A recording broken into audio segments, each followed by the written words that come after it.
heartily welcome you all to this program.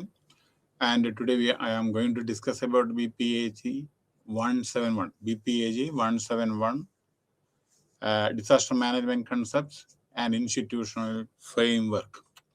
So today, Unit 7, okay, Disaster Relief and Response. അതായത് അപകടങ്ങൾ വന്നാൽ അതിൻ്റെ റെസ്പോൺസും എങ്ങനെയാണ് അതിനെ പറ്റിയാണ് ഇന്ന് യൂണിറ്റ് 7 ഡിസ്കസ് ചെയ്യുന്നത്. അതിൽ ഡിസാസ്റ്റർ റിലീഫ്, എങ്ങനെയാണ് relief measures, what type of methodology we have to adopt, ഏതെല്ലാം വിധത്തിൽ നമുക്കത് തരണം ചെയ്യാൻ പറ്റും, റെസ്പോൺസ് മെക്കാനിസം, അത് എങ്ങനെ നമ്മൾ റിയാക്ട് ചെയ്യും ഓരോരോ കാര്യങ്ങൾ, കാരണം പ്രകൃതി നാച്ചുറൽ കലാമിറ്റീസ് ടൈമിൽ എങ്ങനെയാണ് അതിന് റെസ്പോൺസ് മെക്കാനിസം, അതിനെ പറ്റിയിട്ട്. അപ്പോൾ introduction, a disaster is an event that occurs in most cases suddenly and unexpectedly. Disaster എപ്പോഴും അൺഎക്സ്പെക്റ്റഡ്ലി ആണ് വരിക, അല്ലാതെ നമ്മൾ പ്രതീക്ഷിച്ചിട്ടില്ലല്ലോ വരുന്ന ഡിസാസ്റ്റർ. ഇപ്പോൾ ഫ്ലഡ് ആയിക്കോട്ടെ, സൈക്ലോൺ ആയിക്കോട്ടെ, ലാൻഡ് സ്ലൈഡ് ആയിക്കോട്ടെ, unexpectedly it is happening, causing severe disturbance to the people. ജനങ്ങൾക്ക് വളരെ അസൗകര്യങ്ങൾ ഉണ്ടാക്കുന്നു. And objects of environment, resulting of loss of, അനവധി ആളുകൾ മരിക്കുന്നു, പ്രോപ്പർട്ടി അനവധി നഷ്ടപ്പെടുന്നു, ഹെൽത്ത്, ജനങ്ങൾക്ക് എന്താ ഹെൽത്ത് ഓഫ് ദ പോപ്പുലേഷൻ, അതായത് ഇപ്പോൾ വെള്ളപ്പൊക്കമാണെന്ന് വെച്ചാൽ അതിനുശേഷം പകർച്ചവ്യാധികൾ, ഇത് അനവധി പ്രശ്നങ്ങൾ, ഹെൽത്ത് പ്രോബ്ലം, ഓരോരുത്തരുടെ മാനസിക വിഷമങ്ങൾ, വീടും പോയി എല്ലാം പോയി എന്നുള്ള പല പല പല വിധത്തിലെ കൗൺസിലിങ്, ഇതെല്ലാം വേണ്ടി വരും ജനങ്ങൾക്ക്. സച്ച് സിറ്റുവേഷൻ കോസ്, അതിൽ അനവധി ആളുകൾ ഇഞ്ചേർഡ് ആയിരിക്കും, ഹെൽപ്ലെസ്നെസ്, ആരും അവർ അച്ഛൻ പോയിട്ടുണ്ടാവും, അമ്മ പോയിട്ടുണ്ടാവും, ഭർത്താവ് പോയിട്ടുണ്ടാവും, ചിലപ്പോൾ ഒരാൾ മാത്രമേ ഉണ്ടാവും, അല്ലെങ്കിൽ കൊച്ചുകുട്ടി മാത്രമേ ഉണ്ടാവും. Helplessness and suffering and affecting the socio economic structure. അതാണ് വളരെ ഇമ്പോർട്ടൻ്റ്. ഇത്തരത്തിലുള്ളത് സോഷ്യോ എക്കണോമിക് സ്ട്രക്ചർ, നമ്മുടെ ഭാവി പരിപാടികളെല്ലാം താറുമാറാകും, സാമ്പത്തിക സ്ഥിതി വളരെ മോശമാകും.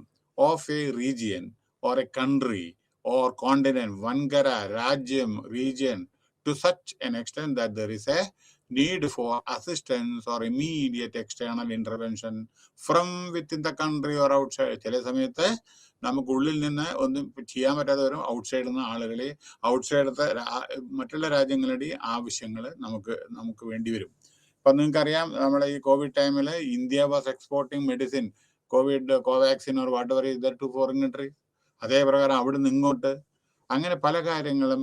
ഇപ്പോൾ നാച്ചുറൽ കലാമിറ്റീസ് വരുമ്പോൾ ഫുഡ്, ഭക്ഷണ സാധനങ്ങളൊക്കെ പുറമേ നിന്ന് ഗൾഫ് കൺട്രീസ് നിന്നുള്ള കേരളത്തിലേക്ക് അല്ലെങ്കിൽ വേറെ ഏതെങ്കിലും സ്റ്റേറ്റിലേക്ക്, അതേമാതിരി അവിടെ എന്തെങ്കിലും പ്രശ്നം, ഇപ്പോൾ യുക്രൈൻ, നമ്മളിവിടുന്ന് അങ്ങോട്ട് ഗോതമ്പ് അല്ലെ, അതേമാതിരി ഒക്കെ. അപ്പം mutual aid is very essential. Recently നമ്മുടെ തമിഴ്നാട് ഗവൺമെൻറ്, ഇന്ത്യ ഗവൺമെൻറ് ശ്രീലങ്കയിലേക്ക് എത്രയോ ഷിപ്പ് അതിൽ സാധനങ്ങൾ, കാരണം ഇവിടെ they are facing lot of problem due to various reason. Okay, അപ്പോൾ ഇൻ ദി പാസ്റ്റ് 20 കൊല്ലം, കഴിഞ്ഞ കൊല്ലം 20 കൊല്ലം കൊണ്ട് ഭൂമികുലുക്കം, landslide, flood, tropical storms, tsunami and other calamities have killed around 30 lakh ആളുകൾ മരിച്ചു 20 കൊല്ലത്തിനുള്ളിൽ. ഇൻഫ്ലിക്റ്റഡ് ഇഞ്ചുറി വേറെ. ഇവിടെ ഇഞ്ചുറി പറഞ്ഞാൽ മരിക്കണ ഏറ്റവും നല്ലത്, കാരണം ചിലപ്പോൾ തലയിലേക്ക് ഇരിക്കും, കയ്യെ കാലൊക്കെ പോയിട്ടുണ്ടാവും. ഡിസീസ് ഉണ്ട് പല കാര്യങ്ങളിലും. ഇതിനെതിരെ ഹോംലെസ്നെസ്, വീടില്ലാതെ വരും. ഭൂമികുലുക്കമൊക്കെ ഉള്ള സമയത്ത് വെള്ളം, ഫ്ലഡൊക്കെ അവർ വീട് തന്നെ നശിച്ചു പോകും, എല്ലാം കടലെടുത്ത് പോകും, അല്ലെങ്കിൽ നദി. ആൻഡ് മിസറി, അവരുടെ ദുഃഖങ്ങൾ, ജീവിക്കാൻ നിവൃത്തിയില്ലാതെ, ഭക്ഷണം ഒക്കെ വീടും ഇല്ലാണ്ട് അവരെ പുറത്തു പോകേണ്ടി വരും. അപ്പോൾ on amount on billion others and cos damage worth billion of rupees. അപ്പോൾ അങ്ങനെ അനവധി നാശനഷ്ടങ്ങൾ സംഭവിക്കും. ഡെവലപ്പിംഗ് കൺട്രീസ് ആ പർട്ടിക്കുലർലി, ഡെവലപ്പിംഗ് കൺട്രിക്കാണ് ഏറ്റവും കൂടുതൽ. എന്താ സംഭവിച്ചാൽ തിക്ലി പോപ്പുലേറ്റഡ് ആയിരിക്കും, ജനങ്ങളെ വളരെ ഡെൻസിലി പോപ്പുലേറ്റഡ് ആയിരിക്കും. അപ്പോൾ അവിടെ വൾണറബിൾ ആയിരിക്കും. കാരണം എന്താണെന്ന് വെച്ചാൽ പല എന്താ പറയണ്ടേ, ബിൽഡിങ്, അത് ഇൻഡസ്ട്രീസ്, അങ്ങനെയൊക്കെ വൾണറബിൾ ആയിരിക്കും. Because they have limited capacity of preventing. അവർക്കത് എന്ത് പ്രിവെന്റ് ചെയ്യാൻ പറ്റുന്നത്? 4 പുറം കടലായിരിക്കും, കടലിൽ നിന്ന് ഇങ്ങോട്ട് വെള്ളം വരും. ആ സമയത്ത് എന്താ പ്രിവെന്റ് ചെയ്യാൻ പറ്റണേ? And absorbing these effects. ഇനി പറയാനുള്ളത് നിങ്ങളുടെ പുസ്തകത്തിലുള്ളതല്ല, ശ്രദ്ധിക്കാം. According to united nation refugee agency, ഞാൻ അഡീഷണൽ ആണ് പറയുന്നത്, ബാക്കിയൊക്കെ പുസ്തകം ഒന്ന് വായിക്കുക കേട്ടോ. Read your books properly. അവർ നല്ല സ്റ്റാൻഡേർഡുള്ള, again and again I am telling you, നല്ല നല്ല സ്റ്റാൻഡേർഡുള്ള ബുക്കുകളാണ് ഈ ഇന്ദിരാഗാന്ധി ഓപ്പൺ യൂണിവേഴ്സിറ്റിയുടെ.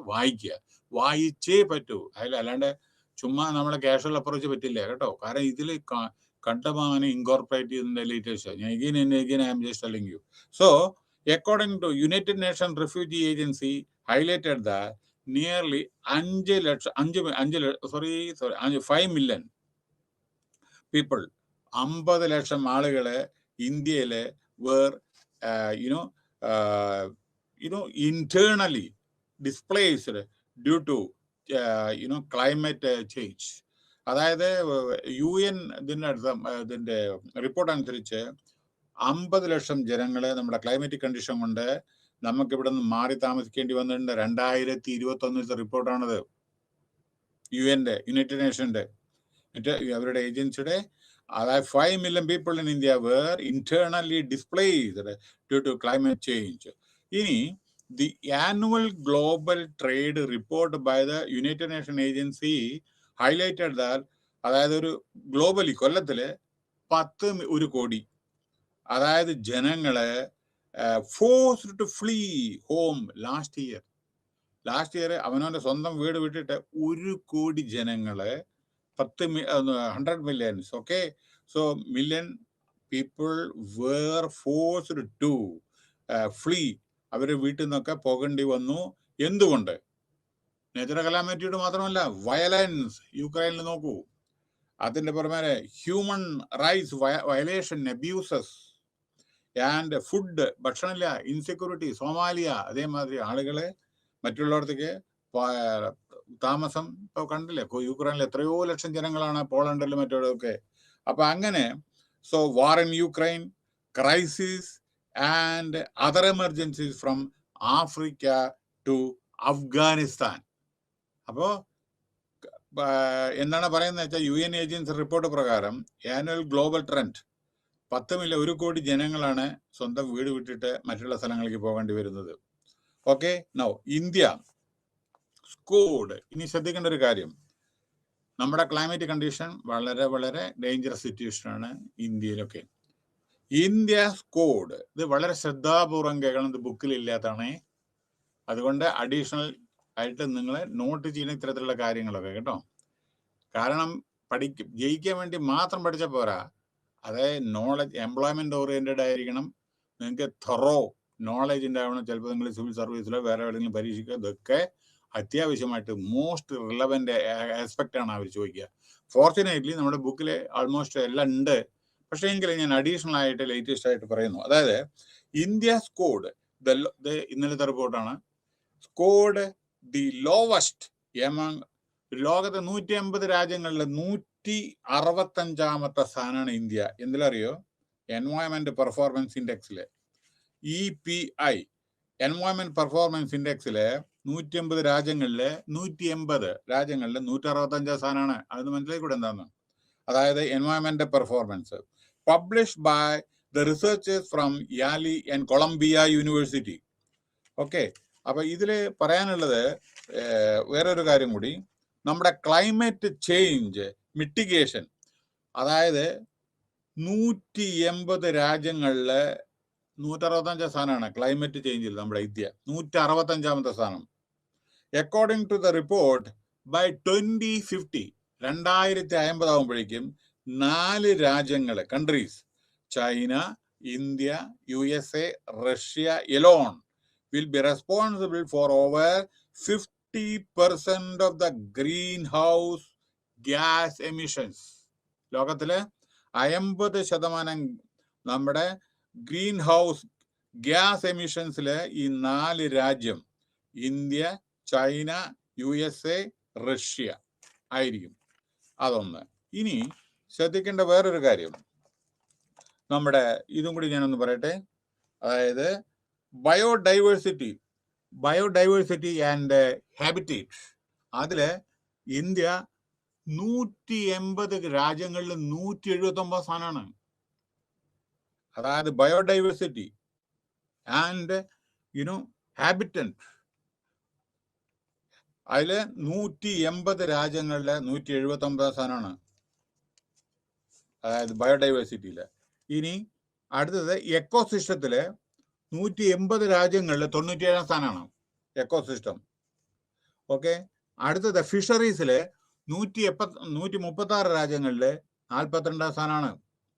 ആസിഡ് റെയിനില് 180 രാജ്യങ്ങളില് 132 സ്ഥാനമാണ് ഇന്ത്യ. ഇതൊക്കെ ക്ലൈമറ്റ് നിങ്ങൾക്ക് മനസ്സിലാക്കാം കേട്ടോ. പിന്നെ അഗ്രികൾച്ചറിലെ 180 രാജ്യങ്ങളിലെ 70-ാം സ്ഥാനമാണ്. അത് കഴിഞ്ഞിട്ട് വാട്ടർ റിസോഴ്സസിലെ 141 രാജ്യങ്ങളിൽ 112-ാം സ്ഥാനമാണ്. പിന്നെ അത് കഴിഞ്ഞിട്ട് എയർ ക്വാളിറ്റി, വളരെ വളരെ വളരെ വെരി പ്രിക്കോറസ് ഡേഞ്ചറസ് തിങ്. എയർ ക്വാളിറ്റിയിലെ 180 രാജ്യങ്ങളിലെ 179-ാം സ്ഥാനമാണ് എയർ ക്വാളിറ്റി ഇന്ത്യയിലത്തെ. 180 രാജ്യങ്ങളിൽ 179 സ്ഥാനം എയർ ക്വാളിറ്റി.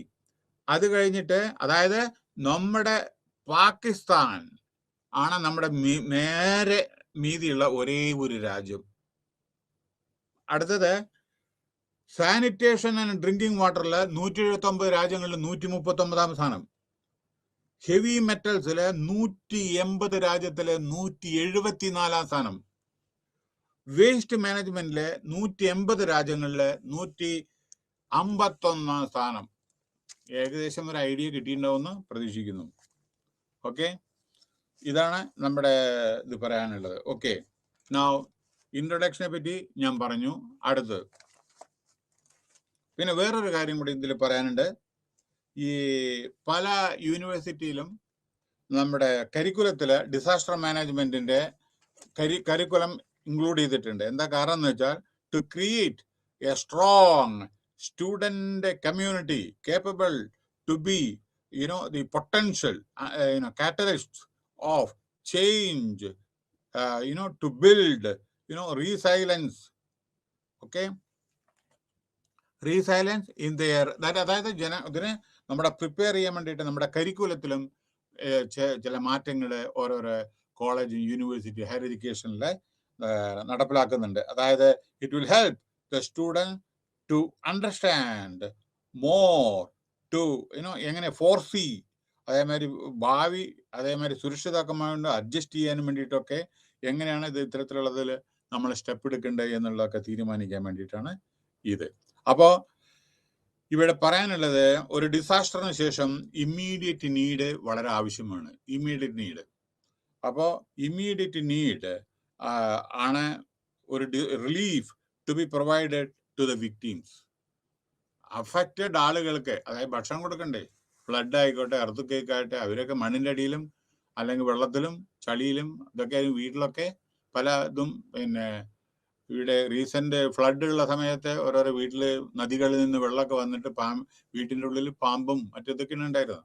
അങ്ങനെയൊക്കെയുള്ള പല പല ഡേഞ്ചറസ്. അപ്പോൾ അവര് പിക്കപ്പ് ചെയ്ത് അവിടെ നിന്നെല്ലാം വേറെ താമസിപ്പിച്ച് ഭക്ഷണം, വെള്ളം, എല്ലാ സൗകര്യങ്ങളും ചെയ്ത് കൊടുക്കണം.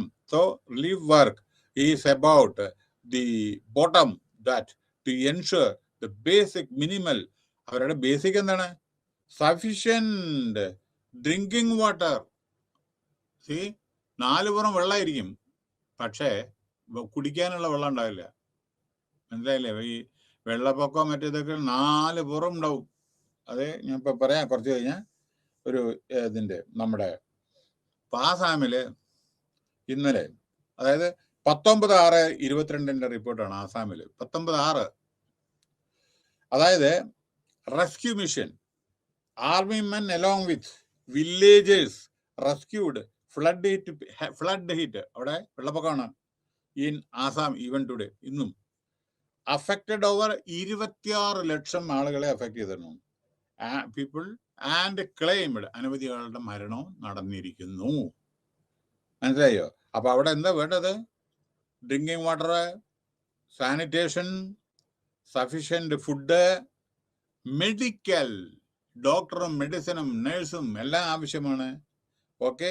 അതേമാതിരി പിന്നെ അപ്പോൾ എക്സ്ട്രീം വെതർ കണ്ടീഷൻ ആയി ചില സമയത്ത് പുതപ്പ്, കമ്പിളി ഇതൊക്കെ വേണ്ടി വരും. ബേസിക് മെഡിക്കൽ ഫെസിലിറ്റീസ് ഇതെല്ലാം വേണ്ടി വരും. ഓക്കെ. അപ്പോൾ ഇവിടെ പറയുന്നത് നോക്കിക്കോളൂ, sufficient drinking water, sufficient food, basic medical care and shelter. അതേമാതിരി ഇവർ താമസിപ്പിക്കാനോ ടെന്റ്, ഇതേമാതിരി ഷെൽട്ടർ നോക്കണം. അപ്പോൾ ഈ ഷെൽട്ടർ കെട്ടുമ്പോൾ ശ്രദ്ധിക്കണം, കാരണം ഇത് കാറ്റിൽ പറന്നു പോകുന്നൊക്കെ നോക്കണ്ടേ. അത് വളരെ നല്ല, അത് അപ്രോപ്രിയേറ്റ് ഷെൽട്ടർ പോയി കാട്ടിൽ കൊണ്ടുപോയിട്ട് വെച്ച് വന്യമൃഗങ്ങൾ എന്തെങ്കിലും വരില്ലേ ഇവിടെ. അപ്പോൾ ഷെൽട്ടർ എവിടെയെന്നുള്ളത് അത് ഐഡന്റിഫൈ ചെയ്യണം. ഫ്രം എക്സ്ട്രീം വെതർ കണ്ടീഷൻ അതും കൂടി നോക്കണം. Okay. Now disaster relief measures and methodologies. ഏറ്റവും വലിയ പ്രധാനം എവാക്യൂഷൻ. നമുക്ക് ഇത് അപകടങ്ങൾ വരാൻ പോകുന്നുണ്ട്, മഴ, അതേമാതിരി വേറെ എന്തെങ്കിലും സൈക്ലോൺ.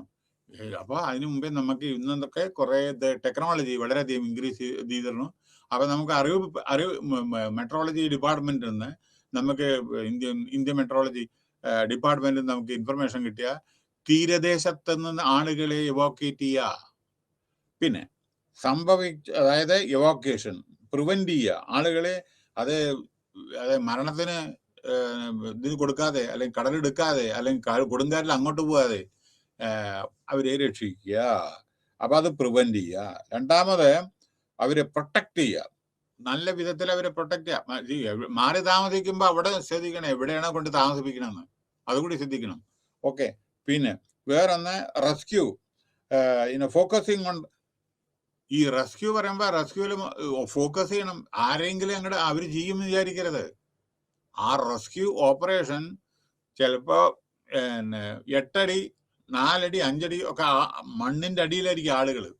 ഒരു ഉദാഹരണം, ലാൻഡ് സൈഡിൽ റീസെന്റ് അനവധി ആളുകൾ മരിക്കേണ്ടായി. ഒരു പ്ലേസ് ഞാൻ പറയുന്നില്ല, 44 ആളോ 50 ആളോ മരിക്കേണ്ടായി.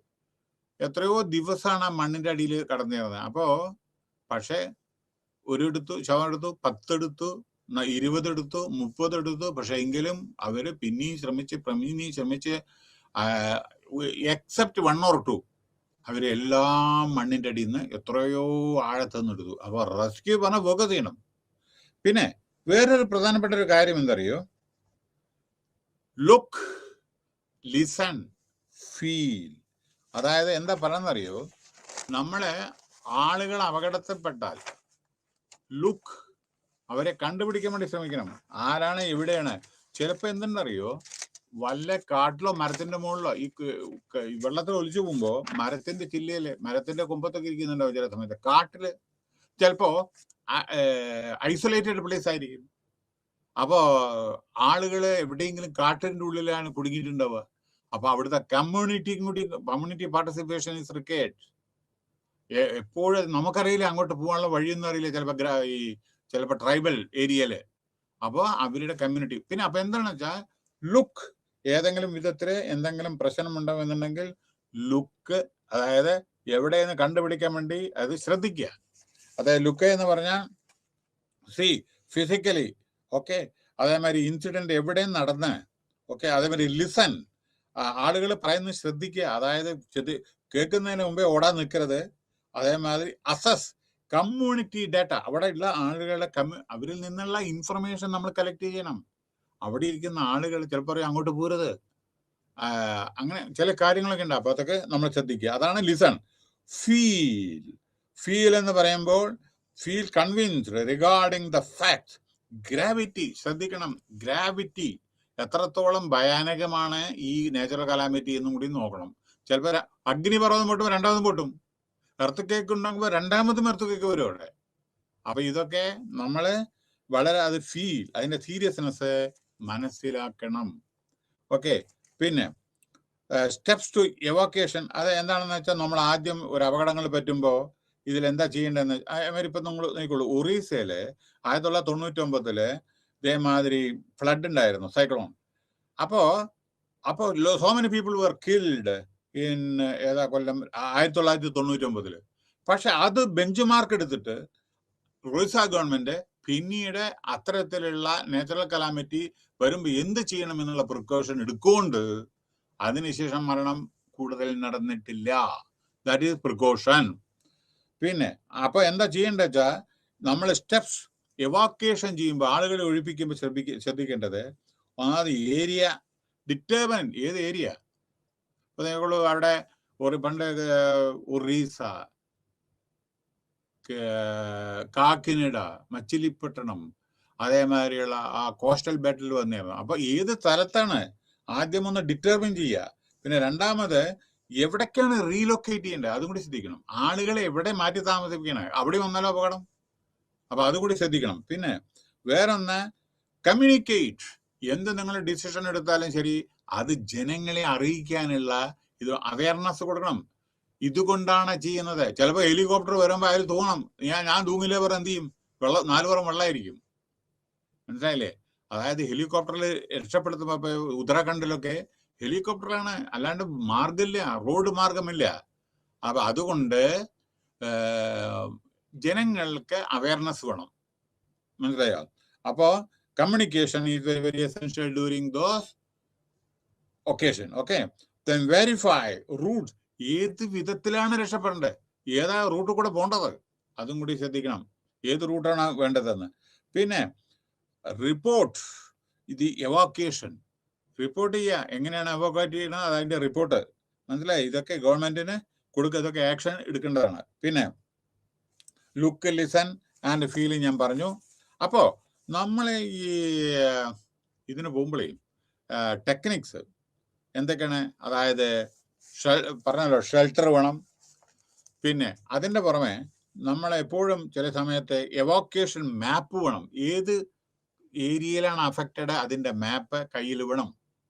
പിന്നെ അതുമാതിരി സ്ക്രൂ ഡ്രൈവർ ചില സമയത്ത് ചിലപ്പോൾ വീടെല്ലാം കുത്തിപ്പൊളിക്കേണ്ടി വരും. ചില സമയത്ത് സ്ക്രൂ ഡ്രൈവർ കയ്യിൽ വെക്കേണ്ടി വരും. ആക്സ് വേണം, കുത്തി തുറക്കേണ്ടി വരും ചില സമയത്ത്. പിന്നെ പിക്കാക്സ്. ഓക്കെ, അത് കഴിഞ്ഞിട്ട് പിന്നെ റോപ്പ്.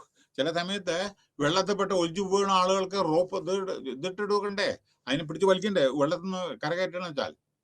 ചിലപ്പോൾ നമ്മൾ എന്താ പറയണ്ട, ആളുകൾ ഒഴുകി പോകാൻ കഴിയും. ചിലപ്പോൾ എന്തെങ്കിലും കയറോ എന്തെങ്കിലും ഇട്ടിട്ട് അങ്ങോട്ട് കൊടുത്തിട്ട് അതിൽ പിടിച്ചിട്ട് ഇങ്ങോട്ട് വരും, അങ്ങനെയൊക്കെ ഉണ്ട്. അപ്പൊ റോപ്പ്. ടോർച്ച് വേണം, ഇലക്ട്രിസിറ്റി കട്ട് ഓഫ് ആവും. അപ്പൊ നിങ്ങൾക്ക് രക്ഷപ്പെടുത്തണം വെച്ചാൽ വെളിച്ചം വേണം, ടോർച്ച് കയ്യിൽ വേണം. ഈ ഫയർ ഫൈറ്റിങ്ങിലൊക്കെ കണ്ടില്ലേ നിങ്ങൾ അത്. പിന്നെ ഗ്ലോവ്സ് വേണം, ഗ്ലോവ്സ്. ഹെൽമെറ്റ് വേണം, അല്ലെങ്കിൽ തലയ്ക്ക് എന്തെങ്കിലും മണ്ണ്, ഇപ്പൊ ലാൻഡ് സ്ലൈഡ് ഒക്കെ അവരുടെ തലയ്ക്ക് വീഴില്ല മണ്ണ്. അപ്പോ ഹെൽമെറ്റ് വേണം. Dust mask. നിങ്ങളെ തീ പിടിച്ച സമയത്താണെന്ന് വെച്ചാൽ നമ്മുടെ മൂക്ക് ഇതെല്ലാം നമ്മൾ കാരണം എന്താണെന്ന് വെച്ചാൽ ശ്വാസം പൊക്കൊക്കെ ഇരിക്കുക. ആ സമയത്ത് ശ്വസിച്ചാൽ തലതെറിഞ്ഞ് വീഴും. അപ്പൊ അതുകൊണ്ട് മാസ്ക്. പിന്നെ ഓക്കെ ഇത് പറഞ്ഞു. പിന്നെ യെസ്, ചെയർ. ചില സമയത്ത് വയസ്സായ ആളുകളുണ്ടാവും, ഇഞ്ചേർഡ് ആളുകൾക്ക് വീൽ ചെയർ വേണം, അത് കെട്ടണം. അതിനോട് കൂടി, കാരണം അവർക്ക് നിൽക്കാനും ഇരിക്കാൻ പറ്റുന്നുണ്ടാവില്ല ചിലപ്പോ. ഓക്കെ, പിന്നെ അതിന്റെ പുറമെ സ്പെയർ ആയിട്ടുള്ള പല കാര്യങ്ങളും വേണം. പിന്നെ യെസ്, റോപ്സ് ഞാൻ പറഞ്ഞു കഴിഞ്ഞു. നോട്ട്, ഡബിൾ ഷീറ്റ് ചിലപ്പോ ഇത് വേണ്ടി വരും. ചെയർ, നോട്ട്, ഇതൊക്കെ വേണ്ടി വരും. ഓക്കെ, പിന്നെ യെസ്, പിന്നെ വേണ്ടത് ഷെൽട്ടർ ഞാൻ പറഞ്ഞു കഴിഞ്ഞു. പല ഷെൽട്ടർ പറഞ്ഞ ടെന്റ്. അപ്പൊ അത് എവിടെ വേണം, എങ്ങനെ വേണം, അതൊക്കെ അതിന് ഗൈഡ് ലൈൻസ് ഉണ്ട്. അതേപ്രകാരം നമ്മൾ മിലിറ്ററി ടെന്റൊക്കെ കണ്ടില്ലേ, വളരെ കാറ്റത്ത് പറന്നു പോകാതിരിക്കാൻ വേണ്ടിയിട്ടും മഴ പെയ്യുമ്പോൾ കീപ്പെട്ട് വെള്ളം വരാതിരിക്കുന്ന ജനങ്ങൾക്ക് സുരക്ഷിതമായ ടെന്റ് അത് ഏത് സ്ഥലത്ത് വേണമെന്നും കൂടി ആലോചിക്കണം. കാരണം ലോ ലൈനിലാണ് പിന്നെ അതിൻ്റെ കൂടെ വെള്ളപ്പൊക്കം വരില്ലേ, വെള്ളം. അങ്ങനെയൊക്കെ എവിടെ വേണമെന്നും, അതായത് എവേ ഫ്രം ദി എവിടെ ഇൻസിഡന്റ് വന്നുവെച്ചാൽ അതിനേക്കാൾ അവിടുന്ന് ദൂരത്തുനിന്നായിരിക്കണം. അപ്പൊ അതെ. പിന്നെ യെസ്, മോണിറ്റർ. എപ്പോഴും മോണിറ്റർ ചെയ്യണം എന്താ നടക്കുന്നതെന്ന്. ഓക്കെ, പിന്നെ ടെന്റിന് സ്റ്റാൻഡേർഡ് വേണം, നല്ല ഇതായിരിക്കണം. ഇപ്പൊ മിലിറ്ററി ടെന്റ് ഉണ്ടല്ലേ, അതേ പ്രകാരം നല്ല ഉറപ്പുള്ളത്. പിന്നെ ഷെൽട്ടറിലെ മെറ്റീരിയൽ എന്താണ് യൂസ് ചെയ്യുന്നത് അതും കൂടി നോക്കണം. അല്ല പ്ലാസ്റ്റിക്കോ അതൊക്കെ ആണെന്ന് ഇതാ പറവും കാറ്റത്ത്. പിന്നെ ഷെൽട്ടർ ഫോർ ഫാമിലി. അതേമാതിരി ചിലപ്പോൾ ഫാമിലി ഉണ്ടായിരിക്കും ചില സമയത്ത്. അപ്പോൾ അവർക്ക് ഒരു ഷെൽട്ടറിൽ ഒരു ഫാമിലിയിലെ ടെന്റിലോ അങ്ങനെയൊക്കെ ഒന്ന് ജീവിക്കേണ്ടി വരും. ചിലപ്പോൾ ഡാമേജ് വീടുണ്ടാവും, അപകടം. ചിലപ്പോൾ പകുതി വീഴാറായ ബിൽഡിംഗ് ഒക്കെ ഉണ്ടായിരിക്കും, അവിടെയും ശ്രദ്ധിക്കണം. പിന്നെ ഏറ്റവും പ്രധാനപ്പെട്ടത് local advisers. Local advice centres എന്ന് പറഞ്ഞാൽ നോക്കൂ, ഈ നമ്മുടെ ഇതുണ്ടല്ലോ, അടുത്തുള്ള ആളുകളുടെ, അതായത് സഹായങ്ങൾ, അവർ ചില അഡ്വൈസ് തരും. നിങ്ങൾ ഇങ്ങനെ പോയാൽ അങ്ങനെ അത് ചെയ്യുക, അങ്ങനെ പോയാൽ ഇങ്ങനെ ചെയ്യുക. കാരണം നമുക്ക് ഈ പോകുന്ന ആളുകളൊക്കെ പുതിയ ആൾക്കാരായിരിക്കും, അല്ലെങ്കിൽ ചിലപ്പോൾ NDA നാഷണൽ മറ്റേ ബിൽഡൊക്കെ ആയിരിക്കും, റാപ്പിഡ് ആംഡ് ഫോഴ്സോ അല്ലെങ്കിൽ നേവിക്കാരോ അല്ലെങ്കിൽ ആർമിക്കാരോ ആയിരിക്കും.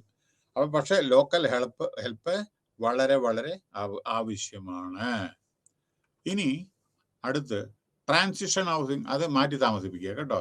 വീട്ടിൽ മാറ്റി താമസിപ്പിക്കേണ്ടി ചിലത്. പിന്നെ അത് കഴിഞ്ഞ് തിരിച്ചു വരാം, അപകടങ്ങളൊക്കെ എല്ലാം കഴിഞ്ഞതിന് ശേഷം തിരിച്ചു വരാം. ഇനി പ്രധാനപ്പെട്ടത് ഡെബ്രീസ്. വളരെ ശ്രദ്ധാപൂർവം കേൾക്കണം. അപകടങ്ങൾ സംഭവിച്ചാൽ വീടുകൾ വീഴും, മരങ്ങൾ വീഴും, റോഡ് താറുമാറാകും, ബ്രിഡ്ജസ് കൊളാപ്സ് ആവും. ഈ ഡെബ്രീസ് റിമൂവ് ചെയ്യണം. കാരണം ഇതിന്റെ ബിൽഡിങ്ങിന്റെ അടിയിൽ ആളുകൾ മരിച്ചിട്ടുണ്ടാവും, അതിന്റെ ഈ മൃഗങ്ങൾ മരിച്ചിട്ടുണ്ടാവും. അപ്പൊ എന്താ പറ്റുന്നത്, ഇത് എടുത്തിട്ടില്ല വിചാരിക്കുക. അത് മാത്രമേ, അതേമാതിരി ഇത് ഡിബ്രീസ് എത്രയുണ്ടോ ബിൽഡിങ്ങിന്റെ ഇതൊക്കെ അത് മാറ്റണം. മാറ്റിയാലേ അതിന്റെ അടിയിലത്തെ എന്തെങ്കിലും കാണാൻ പറ്റൂ. അവിടെ എന്തൊക്കെയുണ്ട്, ആളുകൾ മരിച്ചു കിടക്കുന്നുണ്ടോ, പിന്നെ എന്താ പറയണ്ടത്, ഇപ്പൊ എർത്തുക്കേക്കിലൊക്കെ ബിൽഡിംഗ് കംപ്ലീറ്റ് തകർന്ന് തരിപ്പണായിട്ടല്ലേ വീഴുക. അപ്പോ പക്ഷെ അതിൽ എല്ലാം ഉണ്ടാവും, അനിമൽസും മനുഷ്യരും എല്ലാം. അപ്പൊ ഡെബ്രീസ് റിമൂവ്, അതെങ്ങനെ റിമൂവ് ചെയ്യണം, എവിടെ കൊണ്ട് തള്ളണം, അതുകൊണ്ട് ശ്രദ്ധിക്കണം.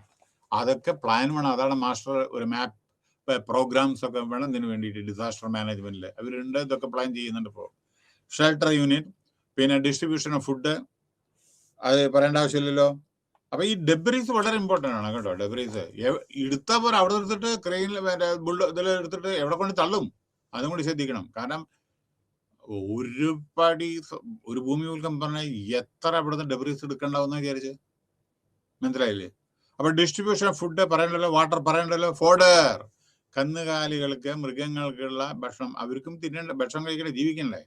പിന്നെ ക്ലിയറൻസ് ഓഫ് ഡെബ്രീസ് പറഞ്ഞു, മൂവ്മെന്റ് ഓഫ് പിന്നെ ഇഞ്ചേർഡ് ആയ ആളുകളെ പെട്ടെന്ന് ഹോസ്പിറ്റലിൽ കൊണ്ടുപോകണം. ചിലപ്പോ അവര് പാർഷ്യലി ഇതായിരിക്കും, ശരീരം മുഴുവൻ എന്താ പറയുക ഇഞ്ചേർഡ് ആയിരിക്കും, കൈ പോയിട്ടുണ്ടാവും, കാല് പോയിട്ടുണ്ടാവും, ഒക്കെ കണ്ണ്. കാരണം ഇതൊക്കെ ബിൽഡിങ് തലയിൽ കൂടെ ഒക്കെ വീഴാണിച്ച സമയത്ത്. ഇനി പ്രധാനപ്പെട്ട ഒരു കാര്യം പറയാനുള്ളത്, ഡിസ്പോസൽ ഓഫ് ഡെഡ് ഹ്യൂമൻസ്. അതായത് മരിച്ച ആളുകളെ എങ്ങനെ ഡിസ്പോസ് ചെയ്യുക. അപ്പൊ അതിന് ഫ്യൂവൽ വേണം, കത്തിച്ചു കളയേണ്ടി വരും. കാരണം ശവം അങ്ങോട്ട് അടിഞ്ഞു കൂടിയോ ചിലപ്പോഴേ. ഇതെന്താ ചെയ്യുക? അതായത് ഇപ്പൊ നമുക്ക് ഒരു ഇത് വിചാരിക്കുക, നമ്മുടെ ശിവകാശിയിലെ പണ്ട് പല ഫയറും മറ്റേതൊക്കെ ആളുകളെ തിരിച്ചറിയാൻ പറയില്ല, ഒരു വിധത്തിലും തിരിച്ചറിയാൻ പറ്റാത്തുണ്ട്. അതേമാതിരി ഫ്ലഡില് ഇതിലൊക്കെ. അപ്പോ ഇത് ഒരുമിച്ച് ഡിസ്പോസ് ചെയ്യേണ്ടി വരും ചില സമയത്ത്. ഇപ്പൊ യുദ്ധം, ആളുകൾ തിരിച്ചിരിക്കാൻ പറ്റില്ല, വെറും ഡെഡ് ബോഡീസ് ആയിരിക്കും. അപ്പോൾ അതിനുള്ള ഫ്യൂവലും അതേമാതിരിയുള്ള കത്തിക്കലും അതൊക്കെ അതിനുള്ള ഫോർമാലിറ്റീസ് ഉണ്ട് കേട്ടോ ഗവൺമെന്റിന്റെ. അല്ലാതെ ചുമ്മാ കത്തിച്ച് കളയാൻ പറ്റില്ല കേട്ടോ. പക്ഷേ അത് കത്തിച്ച് കളഞ്ഞേ പറ്റൂ. കാരണം 5-10 ദിവസം പഴക്കം ചെന്ന ഹ്യൂമൻ ബോഡി എന്താ നിങ്ങൾ ചെയ്യാൻ പോണ? നേരെ മറിച്ച് അസുഖങ്ങൾ ബാധിക്കും, പല മൃഗങ്ങളെ പടരും, എപ്പിഡമിക് അങ്ങനെയൊക്കെ സംഭവിക്കും. മൃഗങ്ങളൊക്കെ ആയിരിക്കും ചെത്തെടുക്കുന്നത്. അപ്പൊ ഇതിനെങ്ങനെ ഡിസ്പോസ് ചെയ്യണം, അത് ഡെഡ് അനിമൽസ് പറഞ്ഞു. ഓക്കെ, അപ്പൊ അത് ശ്രദ്ധിക്കണം. പിന്നെ സിമ്പത്തറ്റിക് പിന്നെ ഒരു പ്രധാനപ്പെട്ട ഒരു കാര്യം നോക്കൂ, ഈ എന്തെങ്കിലും അപകടങ്ങളെ പറ്റിയ നമ്മളെ ജനങ്ങളെ വളരെ ശ്രദ്ധാപൂർവം കൈകാര്യം ചെയ്യണം. ഒന്ന്, അവർക്ക് ഷോക്കായിരിക്കും. അവരുടെ വീട് പോയിട്ടുണ്ടാവും, മക്കള് അല്ലെങ്കിൽ മരിച്ചു പോയിട്ടുണ്ടാവും, ഭർത്താവ് മരിച്ചിട്ടുണ്ടാവും, ഭാര്യ മരിച്ചിട്ടുണ്ടാവും. അവർക്ക് ഷോക്കെന്ന് അവർ ചിലപ്പോൾ ദേഷ്യപ്പെടും. അപ്പൊ അതിൽ നിങ്ങൾ നമ്മൾ ഈ പോകുന്ന ആളുകള്, അവർ രക്ഷിക്കാൻ പോകുന്ന ആളുകൾ തെറ്റിദ്ധരിക്കില്ല. കാരണം ഒരു ഉദാഹരണം ഞാൻ പറയാം. നേപ്പാളിലെ ഏതാനും കൊല്ലത്തിന് മുമ്പേ ഭൂമി കുലുക്കുണ്ടായി. ആ സമയത്ത് 10,000 ചില ആളുകൾ ആദ്യം മരിച്ചു. ആ സമയത്ത് നമ്മുടെ ഇന്ത്യയിലത്തെ ചില ജേർണലിസ്റ്റ് അവിടെ ചെന്നിട്ട് ഒരു സ്ത്രീ വീട് പോയി, ഭർത്താവ് മരിച്ചു, മക്കളൊക്കെ മരിച്ചു, ഇതില് അങ്ങനെ ഇരിക്കുന്ന കരയുന്ന ഒരു സമയത്ത് നമ്മുടെ ഒരു ജേർണലിസ്റ്റ്, നമ്മുടെ ഏതോ ഒരു ചാനലിന്റെ ഇതിന്റെ ജേർണലിസ്റ്റ് ചെന്നിട്ട് ആ സ്ത്രീയോട് ചോദിക്കുകയാണ്, now how do you feel? അപ്പോ ഭയങ്കരാവില്ലേ? മക്കൾ മരിച്ച്, ഭർത്താവ് മരിച്ച്, വീട് പോയി, എല്ലാം പോയി, ഒന്നുമില്ല, ഭക്ഷണം കഴിക്കാൻ ഒന്നുമില്ലാതെ ഇരിക്കുന്ന ഒരാളുടെ how are you, how do you feel എന്ന് ചോദിച്ചാലോ? അപ്പോൾ ചിലപ്പോൾ ആങ്കർ ഉണ്ടാവും, ചിലപ്പോൾ ഷോക്ക് ഉണ്ടാവും, ചിലപ്പോൾ പേടി, അയ്യോ എന്താ ചെയ്യുക, ഇനിയിപ്പോൾ എന്താ, അല്ലെങ്കിൽ വീഴാൻ പോകുന്ന വീട്, പകുതി പൊളിഞ്ഞ വീടൊക്കെ ഉണ്ടായിരുന്നു ചിലപ്പോഴേ. ഹെൽപ്ലെസ്നെസ്, ബാക്കിയുള്ളവരൊക്കെ മരിച്ചുപോയി, ഇനി എന്താ ഫ്യൂച്ചർ, ഞാൻ എന്ത് ചെയ്യും, question mark, what to do, anxiety, അയ്യോ എന്താ ചെയ്യുക ഞാൻ, ഡിപ്രഷൻ, ഇത്തരത്തിൽ സംഭവിച്ചാൽ പിന്നെ ഡിപ്രഷൻ വരും, പറയേണ്ട ആവശ്യമില്ല. എന്താന്ന്, സാഡ്നസ് പറയേണ്ട ആവശ്യമില്ലല്ലോ. അസിസ്റ്റം, പിന്നെ നിങ്ങളെ സാധിക്കുന്ന റെസ്ക്യൂ ടീമിന് മറക്കരുത്. In Kerala few years back, 2-3 years back, there was a big, the huge flood. At that time, fishermen, they took initiative to help the rescue teams. അതായത് റെസ്ക്യൂ ടീംസിനെ ഹെൽപ്പ് ചെയ്യാൻ ഫിഷർമാൻ ആണ് ലീഡ് ചെയ്തത്, മറക്കരുത്. കാരണം അവരുടെ തന്നെ തോണിയും ബോട്ടും മറ്റേതെല്ലാം കൊണ്ടുവന്ന് ആളുകളെ രക്ഷിക്കാൻ അവർ മുൻകൈ എടുത്തു. അതുകൊണ്ട് നമ്മുടെ community participation is very essential in such occasion. Then അടുത്തത് പ്രോപ്പർട്ടി സെക്യൂരിറ്റി. അതായത് പ്രോപ്പർട്ടി നശിക്കാതെ, അടുത്ത ബിൽഡിംഗ് കത്തുകയാണോ വിചാരിക്കുക, തീ കത്തുകയാണ് വിചാരിക്കുക, അപ്പൊ ഈ ബിൽഡിങ് കാത്തു സൂക്ഷിക്കണ്ടേ? അല്ലാതെ അല്ലെങ്കിൽ വേറെ എന്തെങ്കിലും, കാരണം ഈ ബിൽഡിങ്ങില് വേറെ എന്തെങ്കിലും ഗ്യാസ് സിലിണ്ടറോ വേറെ എന്തെങ്കിലും ഒക്കെ സ്റ്റോർ ചെയ്തിട്ടുണ്ടാവും, ചിലപ്പോൾ ഫാക്ടറി ആയിരിക്കും, പൊട്ടിത്തെറിയും. അപ്പോ അവിടെ വന്നിട്ടുണ്ടെങ്കിൽ ഇതിനും വരാതെ നമ്മൾ പ്രോപ്പർട്ടിയുടെ ആ സെക്യൂരിറ്റി നോക്കണ്ടേ, അത് നോക്കണം. ഇൻഫർമേഷൻ ഡിസിമിനേഷൻ, നിങ്ങളെ പിന്നെ ഏറ്റവും പ്രധാനപ്പെട്ട ഒരു വേറൊരു കാര്യം, റൂമർ സ്പ്രെഡ് ചെയ്യരുത്. ഈ സമയത്തൊക്കെ അൺവാണ്ടഡ് റൂമേഴ്സ് ഉണ്ടോ, അയ്യോ ഇത്ര എല്ലാം പോയി. പണ്ട് again I am telling, in Kerala Mullaperiyar dam പൊട്ടും, 4 ഡിസ്ട്രിക്ട് മുഴുവൻ അറബിക്കടലിലാവും വെള്ളത്തിൽ, ഇത്ര ലക്ഷം ആളുകൾ മരിക്കും. ഈവൻ ഇതിൽ വന്നിരുന്നു, ഗൂഗിൾസിൽ ഇതിൽ വന്ന് കംപ്ലീറ്റ് വന്നിരുന്നു, കേരളത്തിന്റെ ആ 4-5 ഡിസ്ട്രിക്ട് റിമൂവ് ചെയ്തിട്ട് ബാക്കിയുള്ള കേരള സ്റ്റേറ്റ്, കാരണം അതെല്ലാം വെള്ളത്തിൽ പോയി പറഞ്ഞിട്ട്. അത്തരത്തിലുള്ള റൂമർ യാതൊന്നും സ്പ്രെഡ് ചെയ്യരുത്. നാച്ചുറൽ കലാമിറ്റി ഫാക്ട് മാത്രം. അതേമാതിരി ചിലപ്പോൾ നമ്മുടെ ചാനൽസും പലതും അനാവശ്യമായിട്ട് റേറ്റിംഗ് കൂട്ടാൻ വേണ്ടിയിട്ട് നമ്മൾ ചെയ്യും. അതേമാതിരി നമ്മളും നമ്മുടെ സൈഡിൽ നിന്ന് വാട്സപ്പിലോ വേറെ യാതൊരു വിധത്തിലുള്ള റൂമറും ഫാക്ട് അസർട്ടൈൻ ചെയ്യാതെ യാതൊരു വിധത്തിലും നമ്മൾ പ്രവർത്തിപ്പിക്കരുത് സോഷ്യൽ മീഡിയ. ആക്ച്വൽ, ഇനി ഉദാഹരണം പറയട്ടെ, പേര് ഞാൻ പറയുന്നില്ല. പാർലമെന്റിലെ ഒരു പ്രാവശ്യം ഒരാള്, നമ്മുടെ ടോപ്പ് മോസ്റ്റ് ഒരാള് മരിച്ചു, ഇപ്പോഴല്ല അനവധി വർഷങ്ങൾക്ക് മുമ്പേ മരിച്ചു എന്ന് പറഞ്ഞിട്ട് റൂമർ കേട്ടിട്ട് പറഞ്ഞു. എന്നിട്ട് അവിടെ കണ്ടോലൻസ് വഴി കുറെ കഴിഞ്ഞപ്പോൾ ആള് ജീവിച്ചിരിക്കുന്നു. അവിടെ മാത്രമേ പലയിടത്തും ഇങ്ങനെ സംഭവിച്ചിട്ടുണ്ട്. അപ്പോ ഫാക്ട് അറിയാതെ നമ്മളെ റൂമർ സ്പ്രെഡ് ചെയ്യരുത്. കാരണം എസ്പെഷ്യലി ഈ നാച്ചുറൽ കലാമിറ്റി ടൈമിൽ അനവധി അൺവാണ്ടഡ് റൂമേഴ്സ്, യുക്രൈനിലും ദപ്പ ബോംബ് കൊണ്ടിടും, അണുബോംബ് ഉപയോഗിക്കും, ഇറാഖിലെ കെമിക്കൽ ബോംബുണ്ട് അവരുടെ കയ്യില്, സദാം ഹുസൈന്റെ കയ്യില്. എങ്ങനെയൊക്കെ റൂമർ, ഒരു ചുക്കുണ്ടായിരുന്നില്ല അയാളുടെ കയ്യില്, മനസ്സിലായില്ലേ? ഒന്നും ഉണ്ടായിരുന്നില്ല, കെമിക്കൽ വെപ്പൺ ഒന്നും ഉണ്ടായിരുന്നില്ല. പക്ഷേ റൂമർ ഭയങ്കര, അതാണ് അവിടെ യുദ്ധത്തിന് കാരണം, റൂമറാണ് കാരണം. ഓർമ്മിക്കുക, തകർന്ന തരിപ്പണമായി ആ രാഷ്ട്രം. മനസ്സിലായ റൂമറിന്റെ പ്രാധാന്യം. ഫാക്ട് അസർട്ടൈൻ ചെയ്യാതെ റൂമറോടുകൂടി എന്തെങ്കിലും ചെയ്താൽ അവസാനം ദുരിതം. നോക്കൂ, ഇതിൽ മീതെ ഞാൻ എന്താ എക്സാമ്പിൾ പറയേണ്ടത്? സദാം ഹുസൈന്റെ കയ്യിൽ നമ്മുടെ ഇറാഖില് പണ്ട് അവിടെ വെപ്പൺ, കെമിക്കൽ വെപ്പണിന്റെ പറഞ്ഞാണ് അവിടെ യുദ്ധം ആരംഭിച്ചത്. അയാളെ പിടിക്കുകയും ചെയ്തു, എല്ലാം ചെയ്തു. ഒരു വെപ്പണും ഇല്ല, ഒരു ചുക്കും ഇല്ല, രാഷ്ട്രം മുഴുവൻ നശിച്ച് തരിപ്പണമായി. മനസ്സിലായില്ലേ? അപ്പൊ എന്താ മനസ്സിലായ റൂമറിന്റെ കാര്യം? ആവശ്യമില്ലാതെ നമ്മൾ എന്തെങ്കിലും ഇങ്ങനത്തെ വരണം, റൂമർ പാടില്ല. പിന്നെ ഇമ്മീഡിയറ്റ് ഡാമേജ് അസസ്മെന്റ്, എന്തെങ്കിലും അപകടം പറ്റിയ ഡാമേജ് അസസ്മെന്റ് കംപ്ലീറ്റ് പിന്നെ നടത്തണം. എത്രത്തോളം നാശനഷ്ടങ്ങൾ സംഭവിച്ചിട്ടുണ്ട് അത് എക്സാഗറേറ്റ് ചെയ്യരുത്, കറക്റ്റ് ഏകദേശം ഓക്കെ ചെക്കിങ്. പിന്നെ അതേമാതിരി ഡാമേജിങ് അസസ്മെന്റ്. പിന്നെ അത് കഴിഞ്ഞിട്ട് ക്ലെയിം ഫയൽ ചെയ്യണം. അതായത് പല വിധത്തിലുള്ള ഫയർ ക്ലെയിം, മറ്റേ ഓരോ വിധത്തിലുള്ള ബിൽഡിങ്ങിന്റെ ഇതിന്റെ ഒക്കെ ക്ലെയിം പുട്ടപ്പ് ചെയ്യുക. കാരണം ഇൻഷുറൻസ് കമ്പനി പിന്നെ ഇതെല്ലാം ചെയ്യും. പിന്നെ അനിമലിനൊക്കെ മരിച്ചിട്ടുണ്ടെങ്കിൽ എങ്ങനെയാണ് ഡിസ്പോസ് ചെയ്യുക? അത് ചിലപ്പോൾ ഫ്യൂൽ, എണ്ണയൊക്കെ, ഓയിൽ ഇതെല്ലാം ഇട്ടിട്ട് കത്തിക്കായിരിക്കും. അപ്പൊ ഞാൻ പറഞ്ഞു സിമ്പത്തറ്റിക് ടുവേർഡ്സ് വിക്ടീംസ്, സിമ്പത്തറ്റിക് ടുവേർഡ്സ് വിക്ടീംസ്. ശ്രദ്ധിക്കണം. കാരണം അവർക്ക് ഈ പരിപാടികളൊക്കെ അവർക്ക് ഷോക്കിലായിരിക്കും, ചിലപ്പോൾ ദേഷ്യപ്പെടും, അവര് ചാടും, നിവൃത്തിയില്ല. അവര് കാരണം ഒരു രക്ഷയില്ല. അവർക്ക് ഫിയർ, പേടി ഉണ്ടാവും, ഹെൽപ്ലെസ്നെസ്, ആൻസൈറ്റി, ഡിപ്രഷൻ, സാഡ്നസ്, ഇതൊക്കെ ഉണ്ടാവും. അതുകൊണ്ട് വളരെ ശ്രദ്ധാപൂർവം, മാത്രമല്ല നമ്മുടെ പ്രധാനപ്പെട്ട അസിസ്റ്റിംഗ് റെസ്ക്യൂ ടീമിനും വളരെ അത്യാവശ്യമാണ്. പിന്നെ വേറൊന്ന് ഇൻഫർമേഷൻ ഞാൻ പറഞ്ഞു കഴിഞ്ഞു. ഇമ്മീഡിയറ്റ് അസസ് മാനേജ്മെന്റ് പറഞ്ഞു കഴിഞ്ഞു. ഫയലിംഗ്, റിട്ടേൺ ക്ലെയിംസ് പറഞ്ഞു കഴിഞ്ഞു. Responsive mechanism. അപ്പൊ ഇവിടെ പറയുന്നത് നോക്കൂ, ആരൊക്കെയാണ് ഇതിൽ ഇൻവോൾവ്ഡ്. ഒന്ന്, നമ്മുടെ ഹോം മിനിസ്ട്രി, അതായത് ഒന്ന് ഞാൻ പറയാം, നോക്കട്ടെ. പിന്നെ emergency organisation centre, national emergency organisation centre ഉണ്ട്. ഓക്കെ, അതേമാതിരി ഓരോ സ്റ്റേറ്റിലും ഉണ്ട് അതേമാതിരി. പിന്നെ ഡിസാസ്റ്റർ മാനേജ്മെന്റ് ഡിവിഷൻ ഉണ്ട്, മിനിസ്ട്രി ഓഫ് ഹോം അഫയേഴ്സിന്റെ. നമ്മുടെ സ്റ്റേറ്റിലുണ്ട് ഡിസാസ്റ്റർ മാനേജ്മെന്റ്, ഡിസ്ട്രിക്ട് ലെവലിലുണ്ട്, ആംഡ് ഫോഴ്സസ് ഉണ്ട്, സെൻട്രൽ ആംഡ് ഇതുണ്ട്, CRPF മറ്റേതൊക്കെ ഇല്ലേ, അവരുണ്ട്. പിന്നെ യെസ്, പിന്നെ ഡിസാസ്റ്റർ മാനേജ്മെന്റ് പിന്നെ ഇതുണ്ട്, NDMA ഉണ്ട്, മാനേജ്മെന്റ് അതോറിറ്റി. പിന്നെ അത് കഴിഞ്ഞിട്ട് അത് മിനിസ്ട്രി ഓഫ് ഹോം അഫയേഴ്സിന്റെ ആണ്.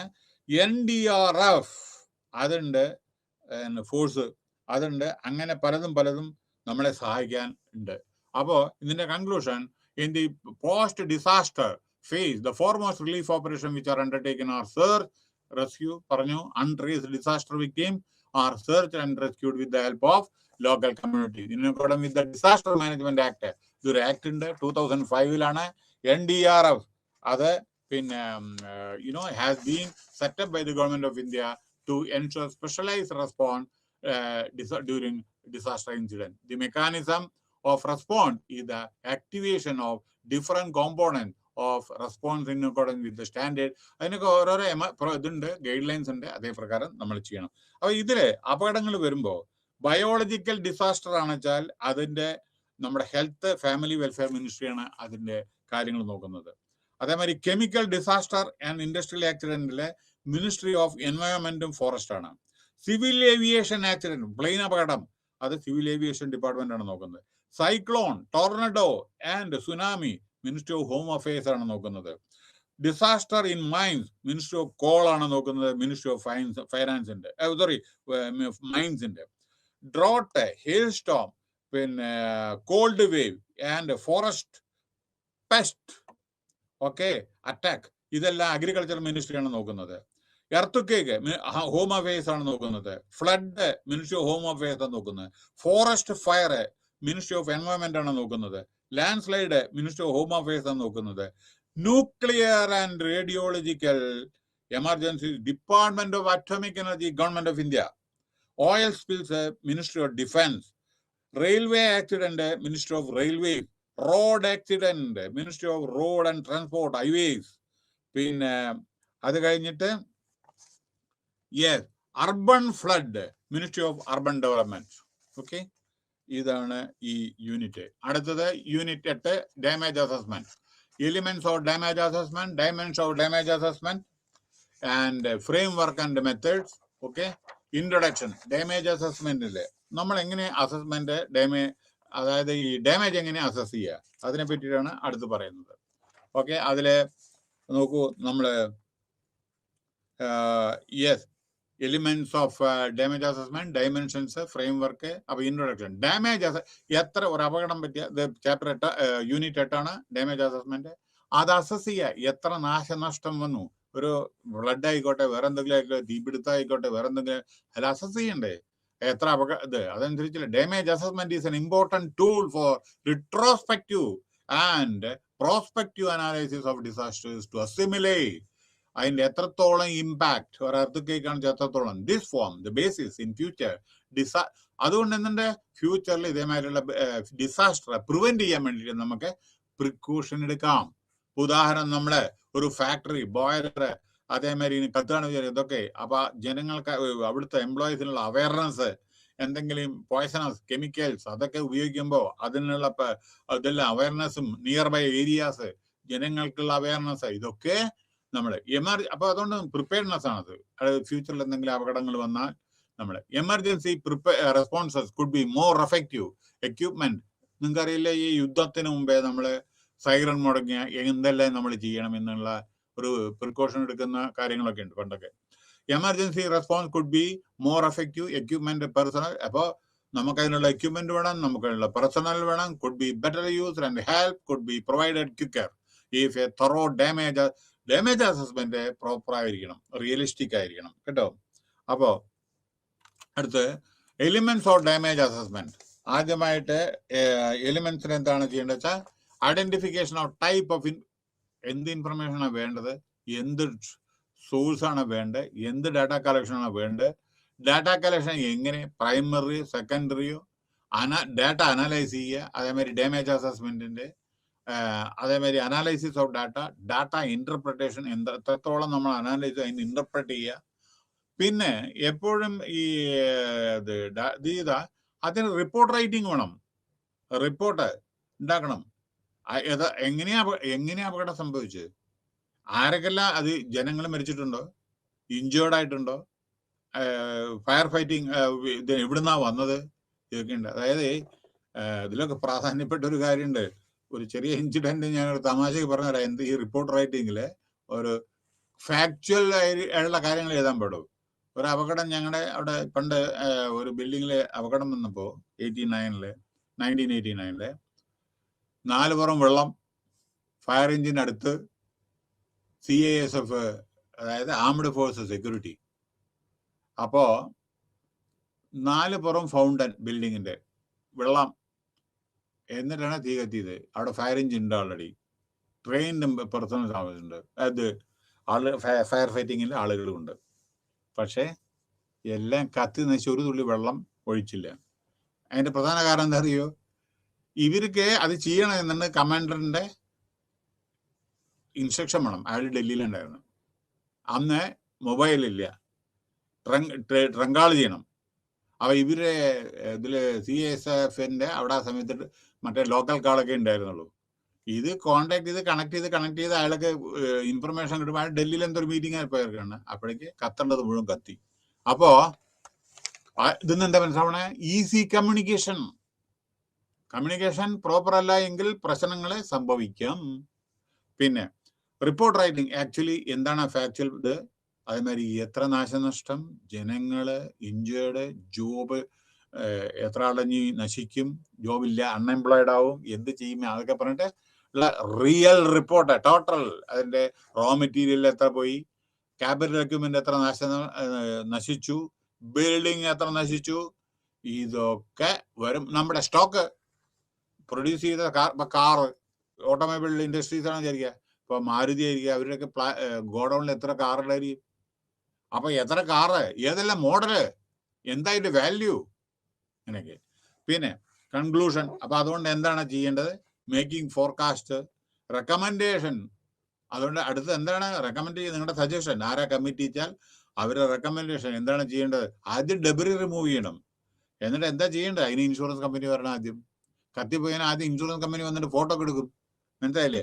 Suggested four decision making. അടുത്ത് എന്താണ് ഡിസിഷൻ എടുക്കേണ്ടത്, planning is essential, implementation is essential, കമ്മ്യൂണിറ്റിയുടെ ആവശ്യമാണ്, അത്യാവശ്യമാണ്, NGOസിന്റെ പാർട്ടിസിപ്പേഷൻ വളരെ ആവശ്യമാണ്. NGOസിന്റെ ഈ ഇത്തരത്തിലുള്ള അപകടങ്ങൾ സംഭവിക്കുമ്പോൾ NGOസിന്റെ പാർട്ടിസിപ്പേഷനും വളരെ അത്യാവശ്യമാണ്. Okay, dimension of damage assessment. ഇവിടെ എന്താ പറയണെന്ന് വെച്ചാൽ, yes, nature of the disaster, എന്താ, ഏത് ദിവസം, ടൈം, എക്സാക്ട് ലൊക്കേഷൻ, ഏത് പ്ലേസിൽ, ഡീറ്റെയിൽസ് ഓഫ് ദ ഒക്കറൻ, എങ്ങനെ സംഭവിച്ചു, ഷോർട്ട് സർക്യൂട്ട് ആണോ, എന്താണ്, പിന്നെ റെഗുലർ റിപ്പോർട്ട്, അതിനെ പറ്റിയിട്ടൊക്കെ ഫ്രീക്വന്റ് ആയിട്ട് റിപ്പോർട്ട് കൊടുക്കണം. Damage assessment work, expected date and time of restoration. അപ്പൊ ചെറിയ ഇതുള്ളതെന്ന് വെച്ചാൽ അത് എപ്പോഴും റെക്ടിഫൈ ചെയ്യാൻ പറ്റും. ചെറിയ കൊച്ചു കാര്യങ്ങളാണ് വെച്ചാൽ completion, particular activity, concern department, support group, ഇതൊക്കെ ഇങ്ങനെ. പിന്നെ യെസ്, അപ്പോൾ ഇതിന്റെ ഇമ്പാക്റ്റിനെ പറ്റി ഞാൻ പറഞ്ഞു. റിസോഴ്സസ് അവൈലബിൾ ഫോർ യൂസ്, പിന്നെ ഡയറക്ടറി ഇൻഫർമേഷൻ. പിന്നെ വേറെ കാര്യം, ഓരോരോ കമ്പനികളിലും അല്ലെങ്കിൽ ഡിപ്പാർട്ട്മെന്റിലും in case of any emergency ആരെയാണ് കോണ്ടാക്ട് ചെയ്യേണ്ടത്, ടെലിഫോൺ നമ്പർ വയ്ക്കണം. പോലീസ് സ്റ്റേഷൻ, ഫയർ, അതേമാതിരിയുള്ള ഇമ്പോർട്ടൻറ്റ് കളക്ടർ ആയിക്കോട്ടെ, വേറെ റവന്യൂ ഡിവിഷണൽ ഓഫീസർ ആയിക്കോട്ടെ, ആരുടെയൊക്കെ ആയാലും ഇമ്പോർട്ടൻറ്റ്, അതുപോലെ ഡിപ്പാർട്ട്മെന്റൽ ഹെഡ് ആയിക്കോട്ടെ, ഡയറക്ടർ ആയിക്കോട്ടെ, സെക്രട്ടറി ആയിക്കോട്ടെ, ആരായിക്കോട്ടെ, എല്ലാ ഇമ്പോർട്ടൻറ്റ് ടെലിഫോൺ നമ്പർ എക്സിബിറ്റ് ചെയ്യണം. അല്ലെങ്കിൽ ആ സമയത്ത് എവിടെ ഈ നമ്പർ എന്ന് കോണ്ടാക്ട് ചെയ്യാൻ വേണ്ടി പറഞ്ഞിട്ട് ബുദ്ധിമുട്ടും. മനസ്സിലായില്ലേ? അപ്പോൾ ഇങ്ങനെ പിന്നെ അപ്പോൾ വില്ലേജ് അതേമാതിരി ഹിസ്റ്റോറിക്കൽ റെക്കോർഡ്സ്, സെൻസസ്, ഡാറ്റ, ഇതെല്ലാം നോക്കണം. ഡയമണ്ട് ഷോർട്ട് ഡാമേജ് അസസ്മെന്റ് ഞാൻ പറയും, നേച്ചർ ഡീറ്റെയിൽസ്, പിന്നെ എക്സ്പെക്റ്റഡ് ഡേറ്റ്, അത് ഇതെല്ലാം ഞാൻ പറഞ്ഞു കഴിഞ്ഞു. ഓക്കെ, അടുത്ത് റാപ്പിഡ് ഡാമേജ് അസസ്മെന്റ്. ഓക്കെ, ഇവിടെ എന്താണ് പറയുന്നത് വെച്ചാൽ നെയിം ഓഫ് ദ പ്ലേസ്, കോസിറ്റീവ് എന്താണ് കാരണം, എന്തെങ്കിലും അപകടങ്ങൾ വരുമ്പോൾ എന്തെങ്കിലും കാരണം, എന്തുകൊണ്ട് അങ്ങനെ. നോക്കൂ, ഭോപ്പാൽ ഗ്യാസ് ട്രാജഡി, കാരണം എന്താണ്, എങ്ങനെ സംഭവിച്ചു, name of the place Bhopal, ഉദാഹരണം ഞാൻ പറയുന്നത്. കോസിറ്റീവ് ഫാക്ടേഴ്സ്, യെസ്, അവിടെ എന്താ പൊല്യൂഷൻ, എയർ പൊല്യൂഷൻ, അതെന്താ സംഭവിച്ചത്, അതെന്താ കാരണം, അത് പ്രോപ്പർ റെമഡിയൽ സിലിണ്ടർ എക്സ്പ്ലോഡ് ചെയ്തു. ഓക്കെ, അതിന്റെ കാരണം അൺസ്കിൽഡ് ലേബറാണ് ഓപ്പറേറ്റ് ചെയ്ത് മറ്റേ പ്ലാന്റ്. അവന് സ്ക്രൂ ടൈറ്റ് ചെയ്യാൻ എന്തോ ലൂസായപ്പോൾ ടൈറ്റ് ചെയ്യാൻ പോലും അറിയില്ല അവന്, അത് പൊട്ടിത്തെറിച്ചു. പോരെ. അതുകൊണ്ട് ലോകത്തിലെ തന്നെ ഏറ്റവും വലിയ ഇൻഡസ്ട്രിയൽ ആക്സിഡന്റായി ഇന്നും അവശേഷിക്കുന്നു. ഡേറ്റ് ആൻഡ് ടൈം, എന്നാണ് അപകടം, സമയം, എല്ലാം. ഇത് രാത്രി 10 മണിക്കായിരുന്നു. മനസ്സിലായില്ലേ? ഏരിയ അഫക്റ്റഡ്, അതാണ് രസം. ഏരിയ പറഞ്ഞ ഹോൾ വില്ലേജ് അഫക്റ്റ് ആവും. ഇത് വില്ലേജ് അല്ല, ഹാഫ് ഓഫ് ദ സ്റ്റേറ്റിനെ അഫക്ട് ചെയ്തു കംപ്ലീറ്റ്. കാരണം എന്താ, എയറില് ഈ ഇതല്ലേ നമ്മുടെ പോയ്സണസ് ഗ്യാസ് അല്ലേ. അറിയാമോ അവിടെ എന്താ സംഭവിച്ചതെന്ന്? അതിന് ഏകദേശം 2-3 ദിവസം മുമ്പ് ഞാൻ അവിടെ വിസിറ്റിന്, ഞാൻ വേറൊരു കാര്യത്തിന് വേണ്ടിയിട്ട് ഓഫീസ് ടൂറിന് വേണ്ടിയിട്ട് പോയിട്ടുണ്ടായിരുന്നു. അവിടെ സംഭവിക്കുന്ന സമയത്ത് നമ്മുടെ ട്രെയിൻ പാസ് ചെയ്യണ്ടായിരുന്നു ഭോപ്പാൽ സ്റ്റേഷനിൽ. അപ്പോൾ സ്റ്റേഷൻ മാസ്റ്റർ കൊടി അങ്ങനെ വീശുന്നുണ്ടായിരുന്നു വണ്ടി പോകാൻ. കൊടി വീശി അയാൾ അങ്ങനെ വീണ് മരിക്കുകയാണ്. ഈ ട്രെയിനിലെ നമ്മുടെ ലോക്കോ പൈലറ്റ് വണ്ടി ഓടിച്ചുകൊണ്ടേയിരിക്കുന്ന സമയത്ത് ഭോപ്പാൽ സ്റ്റേഷൻ കുറെ കഴിഞ്ഞ് അയാള് ശ്വസിച്ച് മരിച്ചു. വണ്ടി പോയിക്കൊണ്ടേയിരിക്കുകയാണ്. കാരണം പോയ്സൺ ഗ്യാസ്. മനസ്സിലായില്ലേ? Area affect whole area. ഇപ്പൊ നാഗസാക്കി, ഹിരോഷിമ ഹോൾ ഏരിയ അല്ലേ അഫക്ട് ചെയ്ത്. ചെർണോബിൾ ഹോൾ ഏരിയ അല്ലേ അഫക്ട് ചെയ്ത്.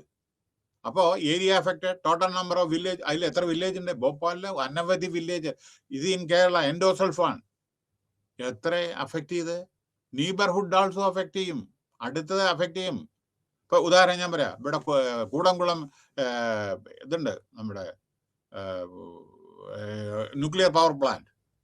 ന്യൂക്ലിയർ അതിൻ്റെ ട്രിവേൻഡ്രത്തില് 100 കിലോമീറ്റർ അവേയാണ് ട്രിവേൻഡ്രം. അപ്പൊ അഫക്റ്റഡ് ഏരിയ എന്തെങ്കിലും ചെയ്തിട്ടുണ്ടെങ്കിൽ എല്ലായിടത്തും അഫക്ട് ചെയ്യും.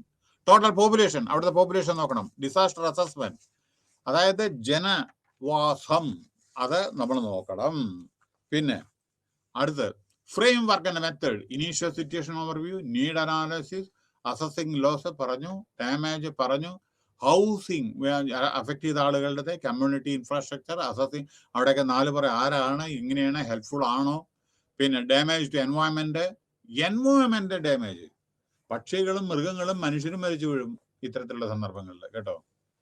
അസസിങ് ഡാമേജ് ടു എൻവയോൺമെന്റ് വളരെ ഭയാനകമാണ് ഇത്തരത്തിൽ. അഗ്നിപർവ്വതം, നിങ്ങൾ വിചാരിക്കുന്നത് അവിടെ ഈവൻ ആ വനത്തിലുള്ള മുഴുവൻ മൃഗങ്ങളും പക്ഷികളും ചത്തുവീഴും.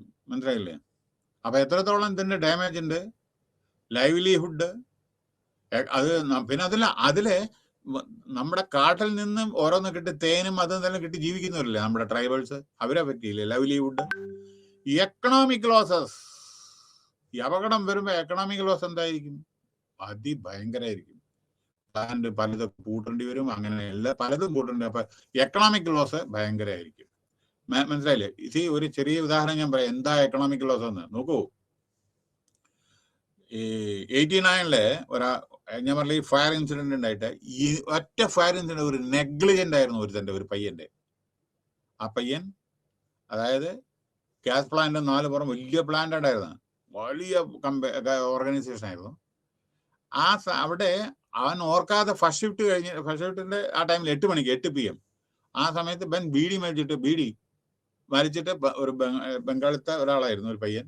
അവൻ ബീഡി മരിച്ചിട്ട് എന്തോ ആലോചിച്ചിട്ട് ആ ബീഡി കൊണ്ട് വലിച്ചെറിഞ്ഞു. അവിടെ ഗ്യാസ് പ്ലാന്റിലാണ് അവിടെ. അതിൽ നിന്നാണ് പൊട്ടിത്തെറിച്ച്. നോക്കൂ, ഒരു നെഗ്ലിജന്റ് ഒരാളുടെ സൈഡിൽ നിന്ന് എന്താ സംഭവിച്ചറിയോ? Ignorance or negligence on the part of an individual will be affected considerably to the nation. 20 Kollam India പിന്നിലേക്ക് പോയി. കാരണം ആ പ്ലാന്റ് ഫങ്ഷൻ ചെയ്തിട്ടുണ്ടെങ്കിൽ അത് നമ്മുടെ വെരി ലാർജ് സർക്യൂട്ട് ഇൻറ്റിഗ്രേറ്റഡ് ഇത് ഉണ്ടാക്കുന്നതാണ്. അത് നമ്മുടെ മിസൈലും മറ്റതില് ഉപയോഗിക്കുന്ന ടെലികമ്മ്യൂണിക്കേഷനിൽ ഉപയോഗിക്കുന്നതായിരുന്നു അത്. അതിനെ രണ്ടാമത് റീ എസ്റ്റാബ്ലിഷ് 20 കൊല്ലം. മനസ്സിലായോ? അപ്പോൾ ചെറിയ ഒരു സിംഗിൾ ഒരു ഇൻസിഡന്റ് നമ്മുടെ നേഷനെ എത്ര അഫക്റ്റ് ചെയ്യണമെന്ന് ഗൗരവം മനസ്സിലാക്കണം.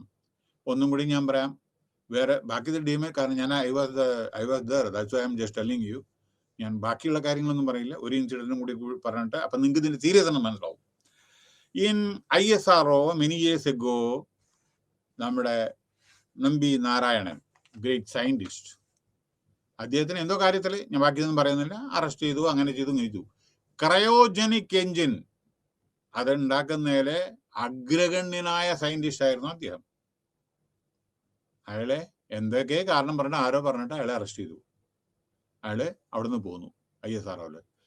15 കൊല്ലം കഴിഞ്ഞിട്ടാണ് നമ്മുടെ ആ ഒരു ഇത് വേറൊരു സയന്റിസ്റ്റിനോ ഒരു ടീമിനോ ഒന്ന് ഡെവലപ്പ് ചെയ്യാൻ ഏകദേശം ഒരു പ്രിലിമിനറി സ്റ്റേജിലെത്തിയത്. 15 കൊല്ലത്തിന് ശേഷം സ്പേസ് പ്രോഗ്രാമില് ഈ ക്രയോജനിക് എഞ്ചിൻ ഉപയോഗിക്കാൻ പറ്റില്ല. കാരണം മറ്റുള്ള ഫോറിൻ കൺട്രീസ് തരുമായിരുന്നില്ല. USA, റഷ്യ, ചൈന ഇവർ തരില്ല. നമുക്ക് തന്നെ ഡെവലപ്മെന്റിൽ അഗ്രഗണ്യനായ സയന്റിസ്റ്റ് ആയിരുന്നു ഇയാള്. അയാളെ ഇപ്പൊ എല്ലാം വിട്ടു. പാവങ്ങളെ അയാൾക്ക് ഇതും കൊടുത്തു, കോമ്പൻസേഷൻ കൊടുത്തു, എല്ലാം കൊടുത്തു. സുപ്രീം കോടതി പറഞ്ഞു അയാളിൽ യാതൊരു തെറ്റുമില്ല എന്ന്. പക്ഷേ 15 കൊല്ലം നമ്മുടെ സ്പേസ് പ്രോഗ്രാമിലെ ഈ cryogenic engine which is A very important thing, അത് പറ്റിയില്ല. അപ്പൊ ഓർക്കണം, ഒരു ചെറിയ കൊച്ചു കാര്യം നമ്മുടെ രാജ്യത്തിന് അല്ലെങ്കിൽ സ്റ്റേറ്റിന് ചില സമയത്ത് എങ്ങനെ സെറ്റ് ബാക്ക്, അതേമാതിരി പ്രശ്നങ്ങൾ ഉണ്ടാക്കുന്നു. അപ്പൊ each individual has to take utmost care to eradicate this type of അല്ലെങ്കിൽ remove this type of hurdles. അതേമാതിരി നമ്മൾ വളരെ ശ്രദ്ധാപൂർവം, അതേമാതിരി എക്കണോമിക് ലോസ് ഉണ്ടായിരിക്കും, അതേമാതിരി പിന്നെ ഡയറക്റ്റ് ഡാമേജസ് ഉണ്ടാവും, ഇൻഡയറക്റ്റ് ഡാമേജസ് ഉണ്ടായിരിക്കും. മനസ്സിലായില്ലേ? അപ്പൊ ഇതൊക്കെ നമ്മൾ ശ്രദ്ധിക്കുക. പിന്നെ വേറൊരു കാര്യം, ഇതിലെ ഇനീഷ്യൽ എന്തെങ്കിലും സംഭവിച്ചാൽ അതിന്റെ സിറ്റുവേഷൻ നമ്മൾ ഓവർവ്യൂ ചെയ്യണം. നീഡ് അനാലിസിസ് വേണം. പിന്നെ ഹാബിറ്റ് ആൻഡ് മാപ്പിംഗ്, അതേമാതിരി ജനവാസം, 4 പേരും ആരൊക്കെയാണ് താമസിക്കുന്നത്, അത് കാരണം ഏതെല്ലാം വിധത്തിൽ ആളുകൾ താമസിക്കണ്ടേ, അതൊക്കെ പൊന്നിക്കോളൂ. നമ്മുടെ എൻഡോസൾഫാൻ ആയിക്കോട്ടെ, ഈ ഭോപ്പാൽ ഗ്യാസ് സ്റ്റേഷൻ ആയിക്കോട്ടെ, 4 പുറം എത്ര ലക്ഷക്കണക്കിന് ജനങ്ങൾ, ആയിരക്കണക്കിന് ജനങ്ങളാണ് താമസിക്കുന്നത്. അപ്പൊ അതിന്റെ മാപ്പിംഗ്, പിന്നെ ഇൻഫർമേഷൻ, അതേമാതിരി ഗവൺമെന്റിൽ നിന്ന് ഇൻഫർമേഷൻ വേണം. അതേമാതിരി ഡാമേജ് കാറ്റഗറി വൈസ് അപകടങ്ങൾ സംഭവിച്ചു, ബിൽഡിംഗ് എത്ര അപകടം, അതേമാതിരി വേറെ എന്തെങ്കിലും എന്തെല്ലാം അപകടം, വെള്ളം ഇതാവും, പൊല്യൂട്ടഡ് ആവും, അപ്പൊ ഡ്രിങ്കിങ് വാട്ടർ ഉണ്ടാവില്ല, വൾണറബിൾ കാറ്റഗറി ആയിരിക്കും പല സമയത്തും. അങ്ങനെ assessing damage, loss, human life എത്ര മരിച്ചു. പക്ഷേ ഈ മരണസമയത്ത് ആളുകൾ ആക്ച്വൽ ഫാക്ടർ കൊടുക്കില്ല. അതായത് 500 ആൾ മരിച്ചിട്ടുണ്ടെങ്കിൽ 50 ആൾ മരിച്ചു എന്ന് പറയും. ഞാൻ പറയാം, റെയിൽവേ ആക്സിഡന്റിൽ ഐ വാസ് ഇൻ ബോംബെ, 100-200 ആളിട്ട് മരിച്ച സമയത്ത് 20 ആള് മരിച്ചു എന്നൊക്കെ റിപ്പോർട്ട് വന്ന്, ബാക്കി റിപ്പോർട്ട് ചെയ്തില്ല. അപ്പൊ ആക്ച്വൽ ഫാക്ട് നമുക്ക് അറിയില്ല ചില സമയത്ത്. ഞാൻ ഒരു കാലത്തെ 30-40 കൊല്ലത്തെ മുമ്പത്തെ കാര്യമാണ് പറയുന്നത്. അപ്പൊ ആക്ച്വൽ ഫാക്ട് നമുക്ക് അറിയില്ല ചില സമയത്ത്. അപ്പൊ ആക്ച്വൽ ഫാക്ട് അറിഞ്ഞാലാണ്, കാരണം ആളുകൾ ശ്രദ്ധിക്കും, കാരണം എന്താ അറിയോ, പേടിക്കും.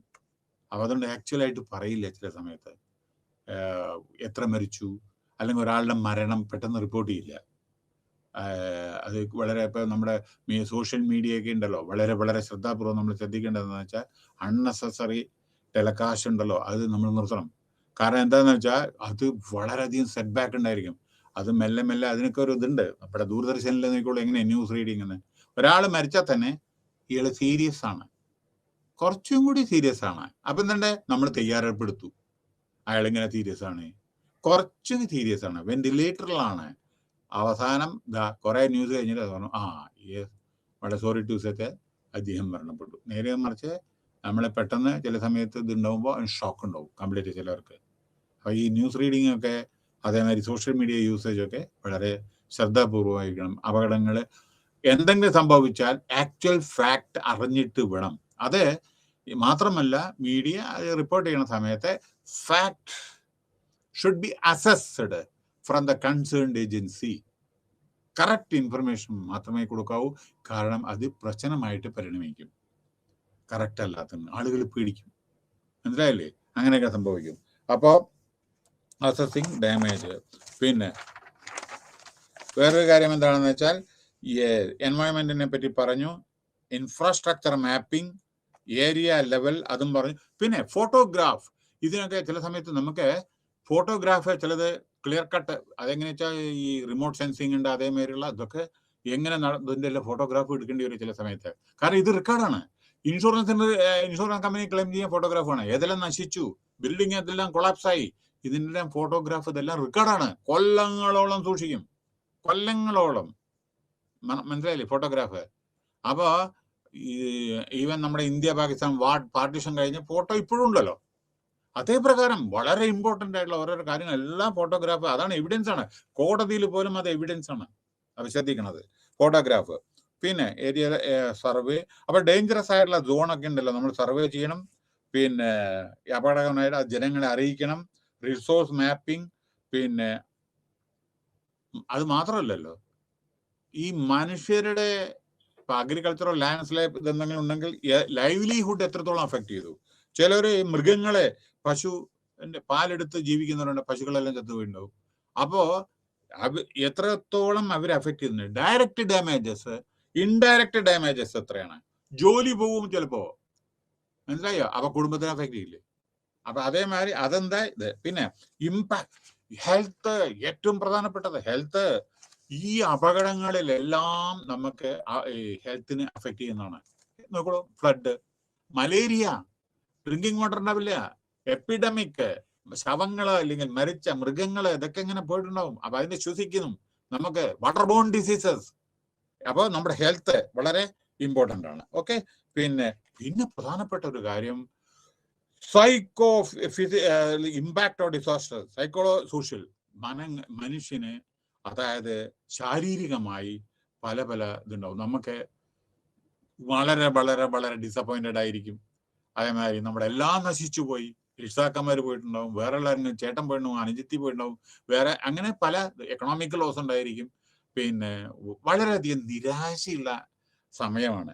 അപ്പൊ അതെല്ലാം അത് മനുഷ്യനെ ഒരു ഭ്രാന്തനാക്കും, ശരിക്കും മാനസിക രോഗിയാക്കും. അപ്പൊ പ്രോപ്പർ കൗൺസിലിങ്ങിലൂടെ മാത്രമേ അദ്ദേഹത്തിനെ അല്ലെങ്കിൽ അവരെ, സ്ത്രീയോ പുരുഷനോ അവരെ നമ്മുടെ മെയിൻ സ്ട്രീമിൽ കൊണ്ടുവരാൻ പറ്റൂ. കാരണം അവരുടെ എല്ലാം നശിച്ചിട്ടുണ്ടായിരിക്കും, അല്ലെങ്കിൽ രോഗബാധ്യത ഉണ്ടായിരിക്കും, അങ്ങനെ പലതും, വീടുകളെല്ലാം തകർന്നു പോയിട്ടുണ്ടാവും. അപ്പൊ അതും നമ്മളെ ശ്രദ്ധിക്കണം. ഓക്കെ. പിന്നെ അസസ്മെന്റ് ഓഫ് ഇമ്പാക്ട് ഡിസാസ്റ്റർ. പിന്നെ സ്ത്രീകള്, ഇത് ലാസ്റ്റത്തെ ഞാൻ പറയണേ. കാരണം ചില സ്ത്രീകളെ ഒരു വീട്ടിലെ അവരുടെ കാര്യങ്ങൾ പ്രത്യേകം ശ്രദ്ധിക്കണം. കാരണം എന്താ വെച്ചാൽ പുരുഷന്മാർ പറയാം, നീ അവിടെ തന്നെ ഇരുന്ന കുഴപ്പമില്ല എന്ന് പറയും. ചിലപ്പോൾ അവിടെ തന്നെ ഇരുന്നെങ്കിലായിരിക്കും ആ വീട് ഒലിച്ചു പോകുന്നത്. അപ്പൊ സ്ത്രീകളെ പറയുന്ന അഡ്വൈസ് നമ്മൾ കേൾക്കണം.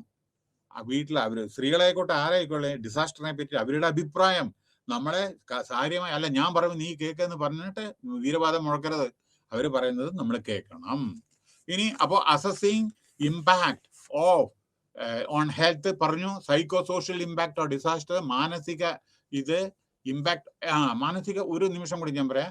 പണ്ട് ഈ മുല്ലപ്പെരിയാറിന്റെ ഈ പ്രശ്നം വന്നപ്പോൾ അവിടുത്തെ കുട്ടികളെല്ലാം സ്കൂളിൽ പോവാതെ മാനസിക രോഗികളായി ചില സമയത്ത് ഓരോരുത്തർ. കാരണം പെരിയാറിന്റെ റിവറിലുള്ള ബിൽഡിങ്ങിൽ താമസിക്കുന്നവരെ എപ്പോഴാ വെള്ളം എടുത്തുകൊണ്ട് പോയി ബിൽഡിങ്, അങ്ങനെയൊക്കെ മാനസിക ഇമ്പാക്ട് ഇത് വരും ഡിസാസ്റ്ററിന്. അത് സ്ത്രീകൾക്കും അതേ പല പ്രശ്നങ്ങളും വരും, മാനസിക വിഷമങ്ങളും ഒക്കെ പലതും വരും. അപ്പൊ അങ്ങനെ conclusion of this, damage assessment is an important aspect in the field of disaster management. അപ്പൊ ഡാമേജ്, എത്രത്തോളം നാശനഷ്ടം വന്നു, അത് in this unit we have covered various elements, assessment, framework and methods of damage assessment. Okay, increasing the efficiency, effectively, okay, effectiveness of post disaster damage. Disaster കഴിഞ്ഞിട്ട് എന്താണ് വേണ്ടതെന്ന് lead to effective ഇത് കഴിഞ്ഞിട്ട് ഇവരെ റീഹബിലിറ്റേറ്റ് ചെയ്യണം. വീട് എന്തൊക്കെ നമ്മൾ കൊടുക്കേണ്ടി വരും, റീകൺസ്ട്രക്ഷൻ ചെയ്യേണ്ടി വരും, ബിൽഡിങ് പലതും പാലങ്ങൾ പൊളിഞ്ഞിട്ടുണ്ടാവും, recovery and also backs resilience of the society. അങ്ങനെ സൊസൈറ്റിക്കും നമ്മുടെ സൊസൈറ്റിക്ക് ആത്മവിശ്വാസം കൊടുക്കുന്നതും അതേമാതിരി തകർന്നു പോയ ഓരോരോ റോഡോ വേറെ എന്തെങ്കിലുമൊക്കെ നമ്മളെ രണ്ടാമത് റീബിൽഡ് ചെയ്തിട്ട് പണ്ടത്തെ അതേമാതിരി ജനങ്ങളെ വിശ്വാസയോഗ്യരാക്കണം. Thank you very much.